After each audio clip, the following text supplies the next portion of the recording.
yang sama-sama kita muliakan Pak Ustaz Haji Aidil Rais SHG Alhamdulillah telah hadir bersama kita pada maghrib ini, yang sama-sama kita hormati Bapak Imam Khatib Bilal Masjid Al-Barokah, yang sama-sama kita hormati Ketua DKM beserta pengurus penasehat dan seterusnya, kepada seluruh jamaah maghrib insyaallah mulia dan dimuliakan Allah Subhanahu wa taala. Syukur alhamdulillah kita aturkan kepada Allah Subhanahu wa taala, di maghrib ini kita masih dapat hadir di rumah Allah ini dalam rangka menunaikan kewajiban kita sholat maghrib berjamaah, dilanjutkan dengan kajian dan sholat isya berjamaah. Semoga kegiatan kita pada malam hari ini berkahi Allah Subhanahu wa taala. Salam dan salam sejahtera tercurah kepada junjungan kita Nabi besar Muhammad sallallahu alaihi wasallam beserta keluarga, sahabat dan orang-orang istiqamah mengikuti sunnah beliau. Insyaallah kita termasuk yang bersama di wilayah kami di Rasulullah.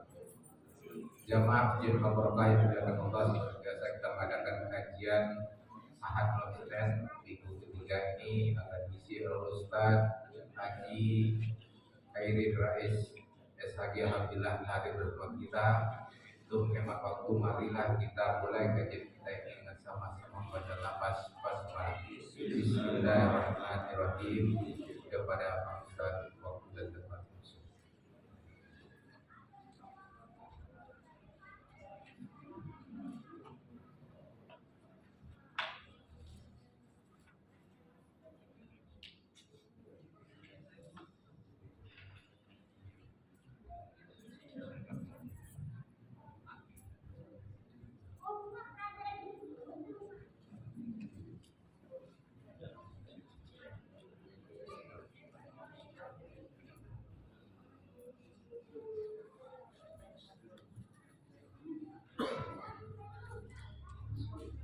Assalamualaikum warahmatullahi wabarakatuh.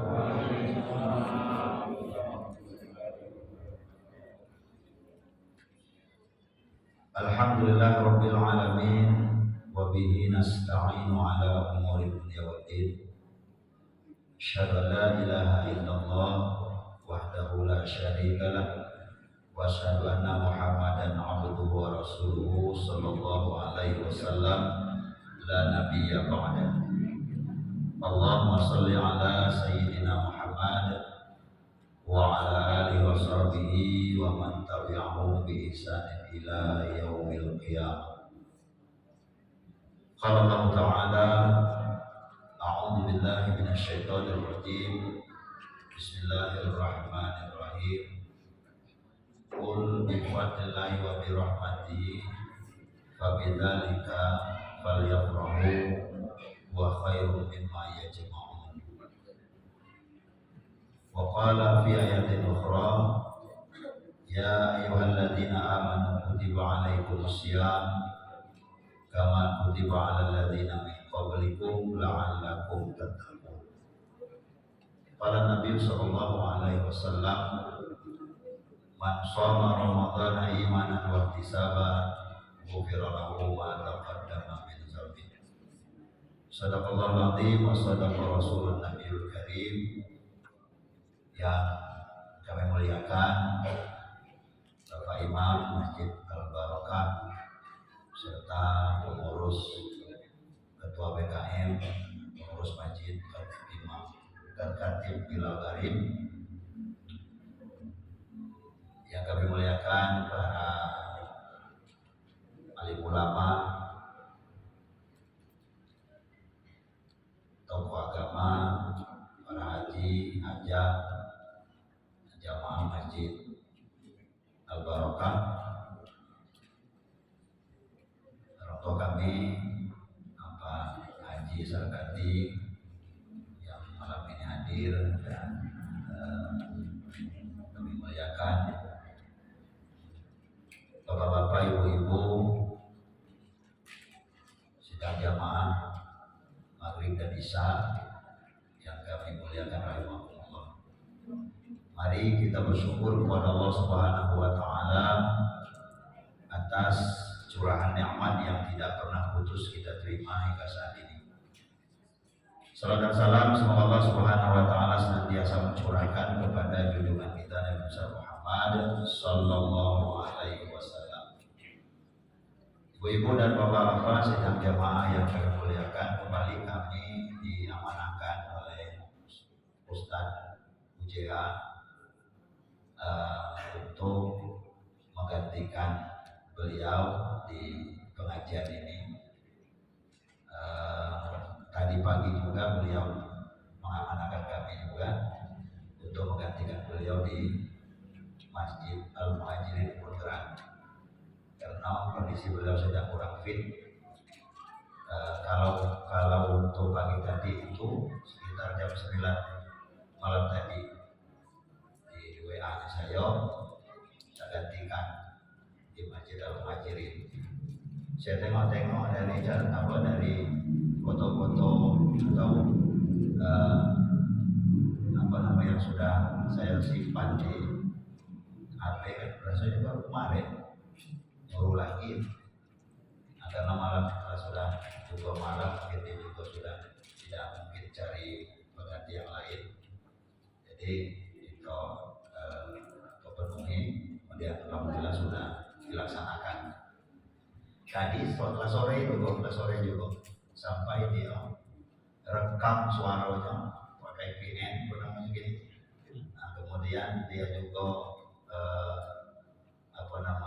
rekam dia ngaji, dia baca ayat, kemudian dia sedikit mukadimah, artinya menandakan bahwa suaranya sedang tidak baik-baik saja karena baru balik dari umroh. Kalau dulu kan musim Isra Mi'raj, jadi posisinya waktu itu sedang keliling di Bengkulu. Kemarin ini baru pulang dari umroh, jadi memang orang pulang dari sana itu ada perubahan-perubahan cuaca. Jadi ini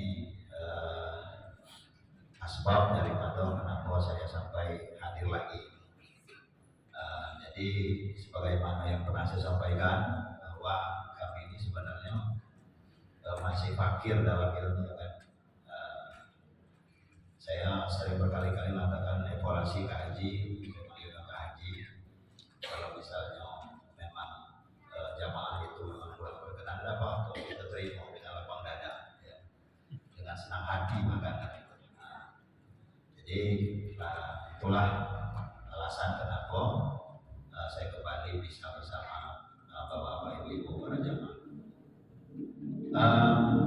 Mungkin ini di penghujung Sya'ban, jadi beberapa hari lagi dan tinggal menghitung hari kita akan memasuki bulan yang mulia, bulan yang kita nanti-nanti, yang kita terus mendoakan agar kita sampai ke Ramadan. Allahumma barik lana fi Rajab wa Sya'ban wa barik lana Ramadan, ya Allah. Berikanlah kami keberkahan di bulan Rajab dan bulan Sya'ban dan sampai ke usia akhir bulan Ramadan. Karena ini adalah juga ajaran dari agama kita dan memang sunnah dari Nabi kita bahwa begitu mulianya bulan Ramadan. Di bulan Ramadan kita diwajibkan berpuasa dan banyak pahala yang akan diraih, dan Allah memberikan pahala seluas-luasnya dan memberikan kesempatan kepada kita umat Islam, umat Nabi Muhammad untuk memperbaiki diri. Jadi kalau dari perhitungan atau mungkin dari kapan dilaksanakan awal Ramadan itu, ormas Islam yang mungkin kita sebut saja Muhammadiyah itu sudah menetapkan satu Ramadannya di tanggal 18 hari Rabu. Karena mereka menggunakan metode hisab. Dua metode yang digunakan adalah hisab dan ruqyah. Nah, sementara dari pemerintah, dan hal ini juga ormas Islam dalamnya adalah Nahdlatul Ulama, dan kebanyakan dari sana juga ormas Islam lain yang berkumpul kemudian menyatu dalam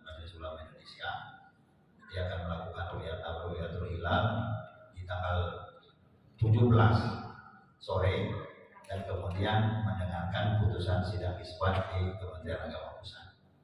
Nah, diperkirakan bahwa ada potensi perbedaan tahun ini. Jadi kalau kawan-kawan sering berselorong itu, saya kalau yang puasa itu tidak belakangan, kalau nak lebaran nak duluan. Gitu. Ya, jadi yang jelas bahwa sebagai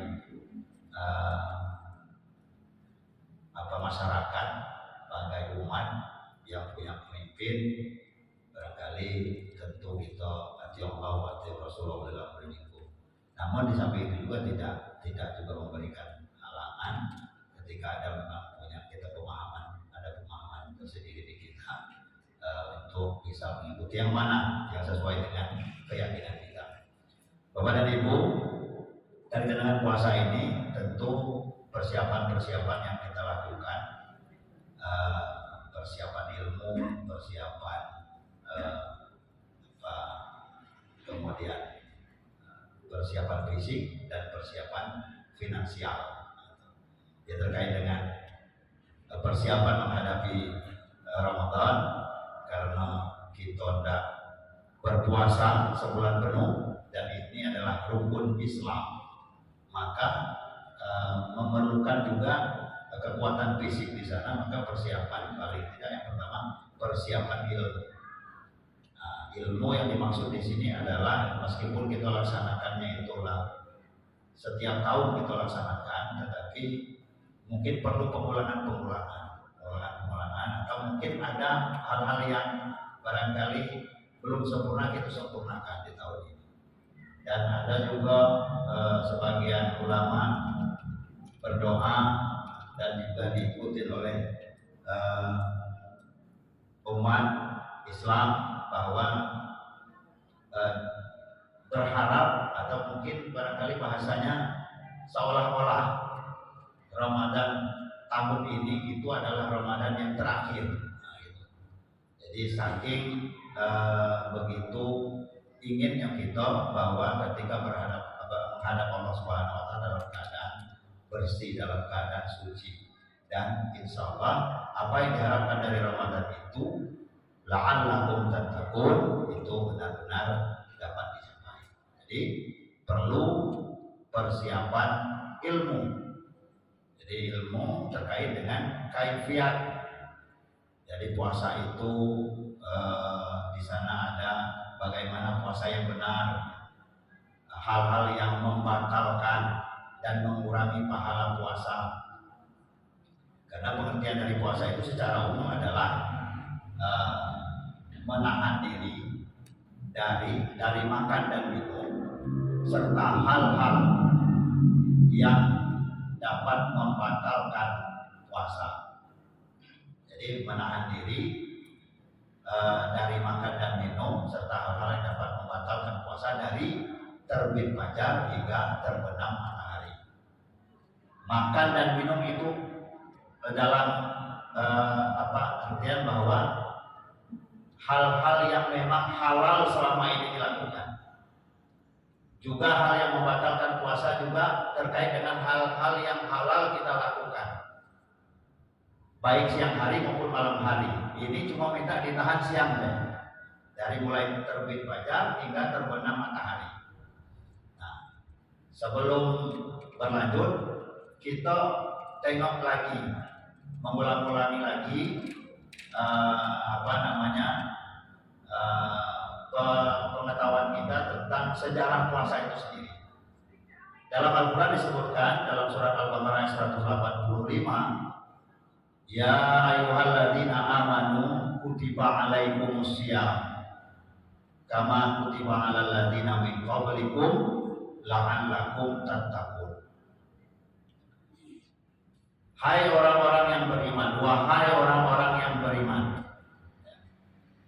ya ayyuhalladzina amanu. Ulama Ibnu Mas'ud mengartikan, memaknai ya ayyuhalladzina amanu itu adalah panggilan cinta dan sayang dari Allah Subhanahu wa taala. Panggilan cinta dan sayang itu tentu menurut Ibnu Mas'ud, seorang perawi hadis, bahwa pasti di sana ada perintah yang mendatangkan kebaikan. Perintah ini perintah yang berat sesungguhnya. Banyak kan kita lihat orang yang masih juga tidak tahu puasa itu. Ya. Atau kalau dia ngadokan, padahal dia ngadokan itu doa yang berpuasa. Ya. Karena dulu waktu kami jago masjid Nurul Hidayah depan kampus, itu ada orang Nasrani Cina. Nah, karena tradisi dari neneknya Muslim katanya, sering ketika masuki bulan Ramadan, kan masuki bulan Ramadan itu ada doa. Jadi dia ajak umat Islam yang ada itu berdoa di rumahnya. Ya. Jadi itu, nah, jadi apalagi umat Islam kan. Nah, cuman yang kadang-kadang yang galak meleset itu, yang nyambut puasa berdoa, potong gulai sapi, gulai kambing, potong puluh ayam, kirendang semuanya, ya, ajak warga, ya itu pas puasanya ada puasa, ya kan? Karena memahami bahwa ada ustaz menyampaikan ke teman Fariha itu di Ramadan, Ramadan wajah Allah tiran. Jadi barang siapa yang bergembira dengan kedatangan bulan Ramadan, salah satu kegembiraan itu wujudkan dengan doa syukur, mungkin begitu pengertiannya, akan diharamkan wajahnya dari dilaksanakan tindakan. Ini yang ternyata setelah kita pelajari dari penjelasan-penjelasan, ternyata hadis ini, mohon maaf nih kalau udah saya pendapat ya kan. Nah, coba nanti mungkin bisa disearching di Google dan sebagainya. Itu hadis palsu, ya. Tapi ada juga yang ulama mengatakan apa-apa sebagai bentuk motivasi. Cuman itu tadi salah paham akhirnya, salah paham akhirnya dan seperti itu. Jadi memang ada anjuran, ada memang kebiasaan dan seperti anjuran bahwa untuk menghadapi memasuki bulan Ramadan, bulan yang sangat istimewa, bulan yang diperuntukkan oleh umat Islam, umatnya Nabi Muhammad SAW. Di sana disediakan, bahkan ada satu malam di bulan Ramadan itu adalah malam yang lebih baik dari 1000 bulan. Jadi sangat istimewa sekali bulan ini.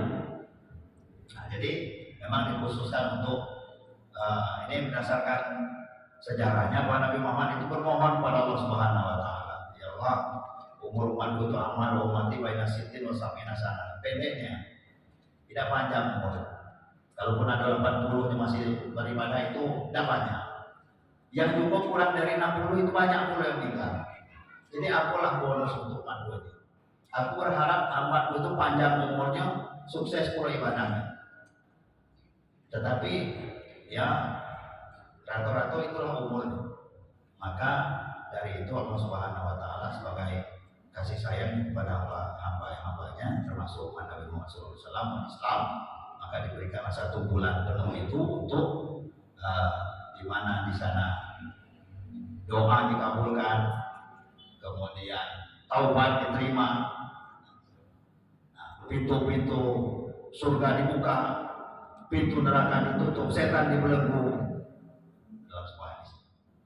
Nah, jadi maka wajar ketika juga tadi sudah terbit juga fatwa dari Majelis Ulama Bengkulu untuk supaya umat Islam menghadapi Ramadan ini bergembira. Ada kata-kata bergembira. Memang pada kadang-kadang memang bergembira ini dengan nikmat Allah. Maka ayat yang kami bacakan di awal tadi adalah surah Yunus 58.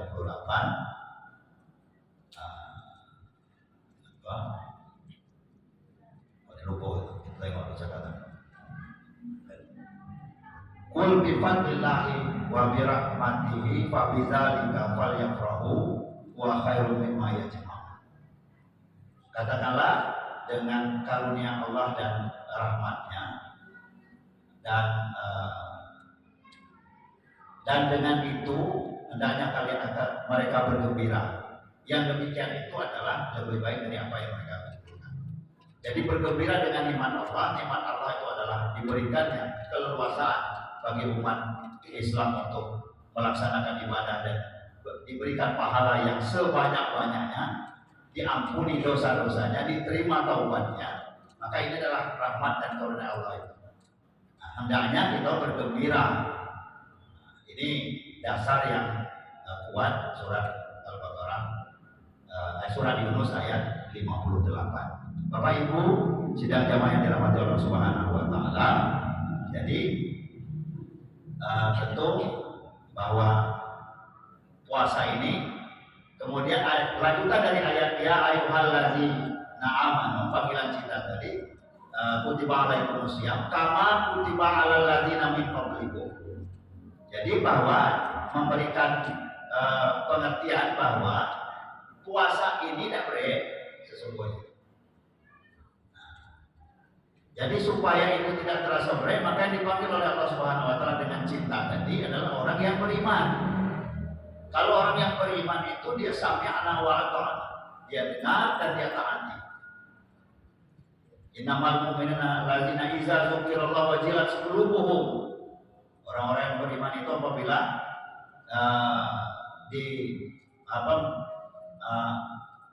apabila disebut nama Allah maka bergetar hati mereka.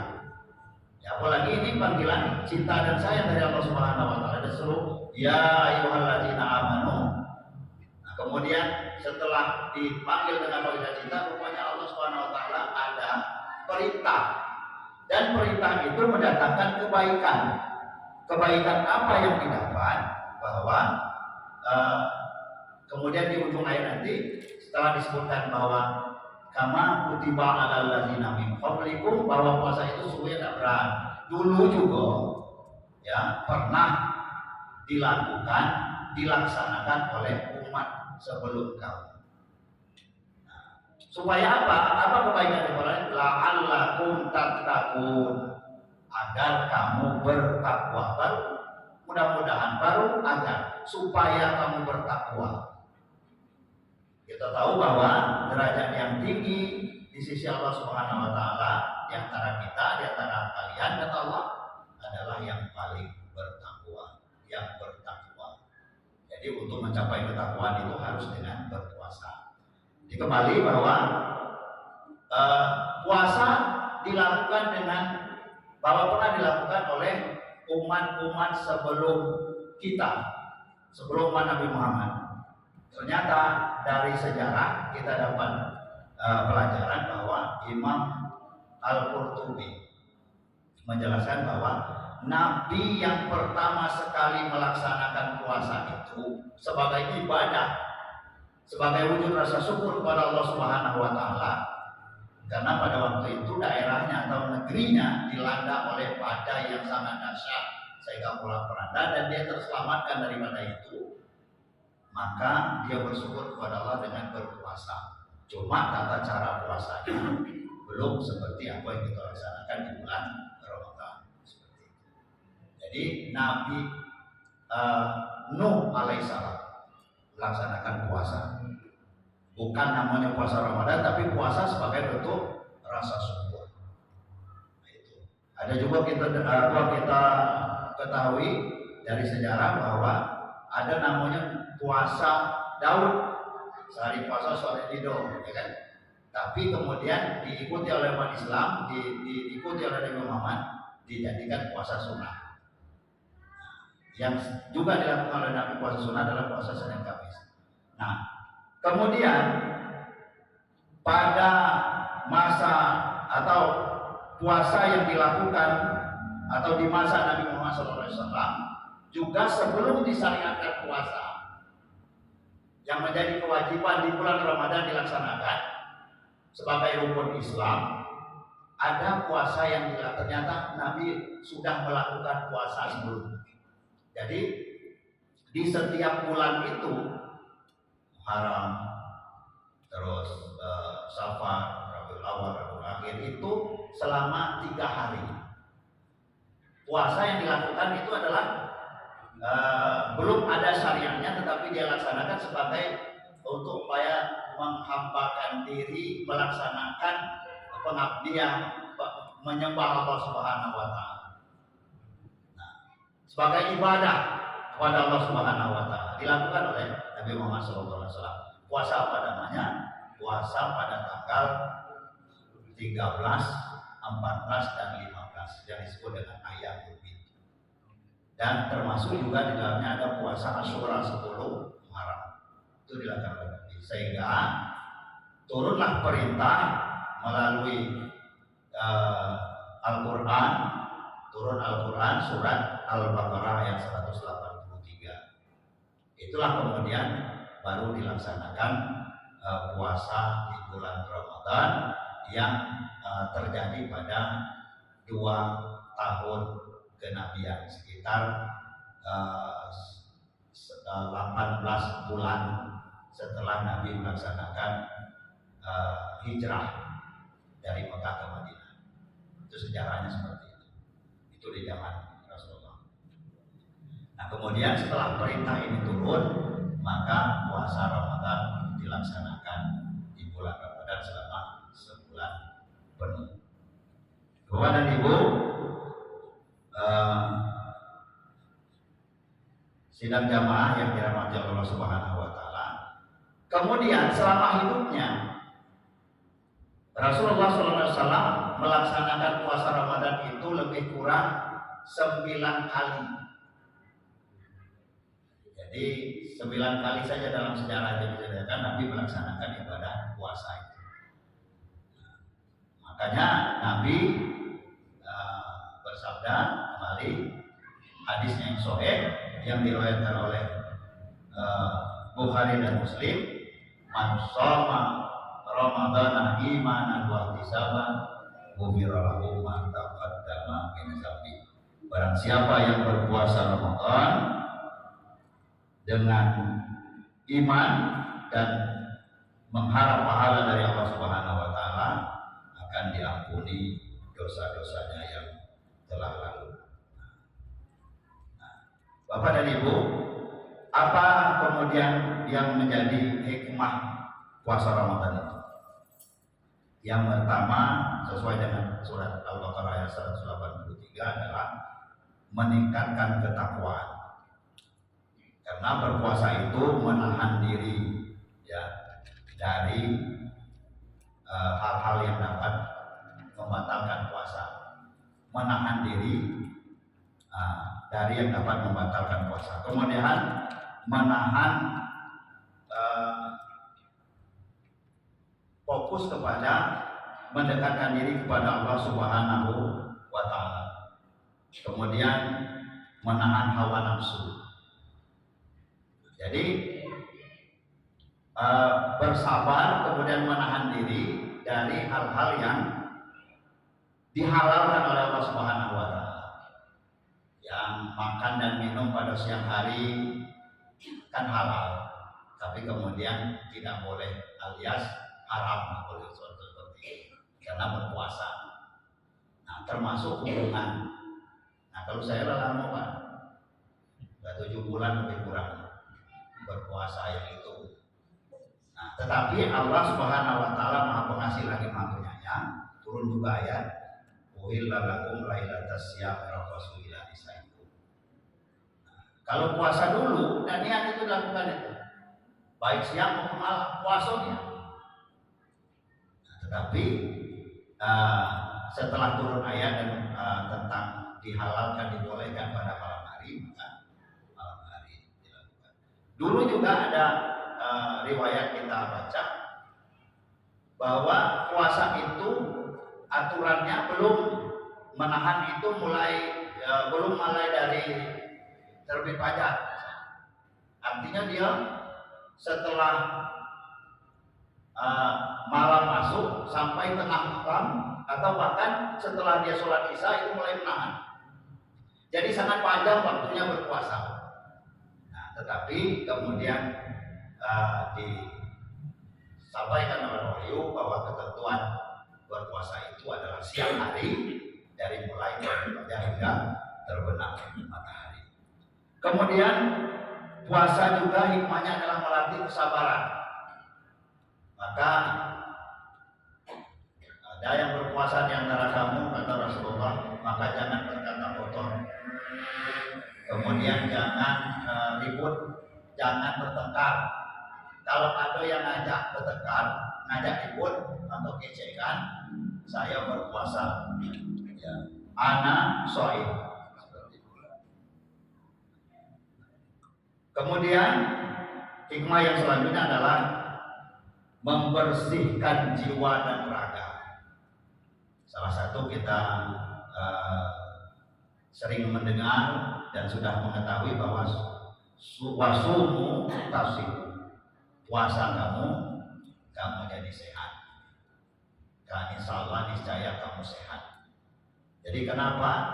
Karena berpuasa itu mengembalikan lagi apa yang fungsi-fungsi di dalam badan kita. Jadi menormalkan kembali. Yang rasa kurang pada puasa. Karena paling tidak kalau malam dia bisa jaga, tidak makan yang mengandung misalnya pemancing, datang yang asam urat itu. Ya kan? Yang sakit mah juga insya Allah sembuh dengan puasa. Maka sumu tafsir itu terkait dengan jiwa dan raga. Kemudian membersihkan hati. Jadi dengan menahan diri dari makan dan minum, kemudian berserah diri kepada Allah Subhanahu wa taala, maka kemudian ada mendapatkan ketenangan jiwa selama kita melaksanakan ibadah puasa itu. Nah, Bapak dan Ibu, sidang jamaah yang dirahmati Allah Subhanahu wa taala, inilah beberapa hal barangkali yang perlu kita ulang-ulang terkait dengan kita menghadapi bulan suci Ramadan yang kita melaksanakan ibadah puasa di dalamnya.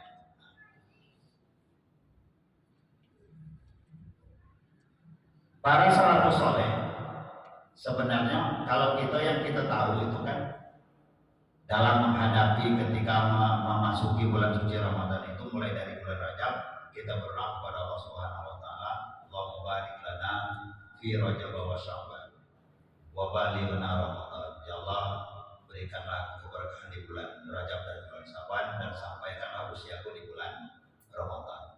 Tapi kalau salafus saleh pada waktu itu, pada zaman dahulu itu, dia 6 bulan sebelum puasa itu, sebelum Ramadan tiba, dia sudah selalu berdoa kepada Allah agar usianya disampaikan ke Ramadan. Nah itu, salafus saleh itu orang-orang yang saleh, orang-orang yang memang taat, ya, selalu mendekatkan diri kepada Allah Subhanahu wa taala. Kalau dikecehkan mendekatkan kerja ibadah adalah salah satu. Tetap dia laksanakan urusan dunianya, tetapi ibadahnya kepada Allah itu betul-betul dijaga. Dan orang-orang soleh itu, ya ketika mendengar ada informasi tentang yang baik, dia cepat segera. Sebagaimana sahabat Nabi ketika dia ada di situ minta doa dengan situ segera. Kalau misalnya ada informasi seperti itu, ada pemuda Uwais Al-Qarni misalnya, dia di sana di negeri Yaman, ya.